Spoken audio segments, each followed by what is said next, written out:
Right now, I would like to address the vent holes in the plywood. There's two of them, one at the bottom and one at the top. Now, the one at the bottom is very critical because it is an inspection hole for the bolt. And when homeowners sell their house, they hire a private home inspector, and the private home inspector, he goes to see if the retrofit was done properly, and he needs to know if there's any bolts there. And the only way he can know if there's any bolts behind the plywood is if there are inspection holes. So that is absolutely critical. Now, the hole up at the top, that is supposed to provide extra ventilation. Now, the thing that doesn't make any sense to me, why would you need extra ventilation where there's a piece of plywood in the crawl space? When, if there's an unheated basement, you don't put walls in each of the holes in each of the wall cavities.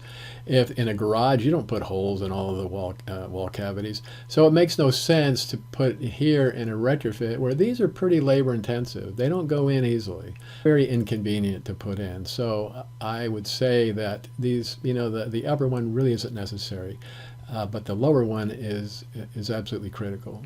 These holes are drilled out with something called a Forster bit. Now I want you to notice right here how this tip has threads on it. And because it has threads on it, it just sucks right into the plywood and it practically tears your wrist off.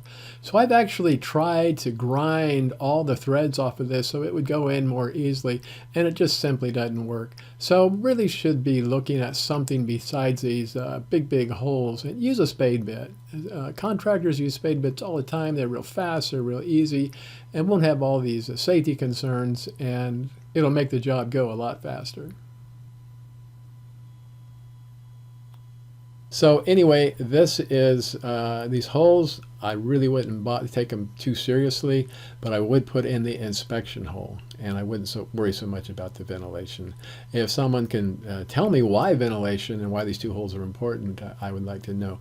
So again, in this business, as always, you try to make it as cheap as you possibly can for the contractor, which will pass on to the homeowner, and which will encourage retrofitting overall. So every place we can cut an unnecessary expense, the better overall.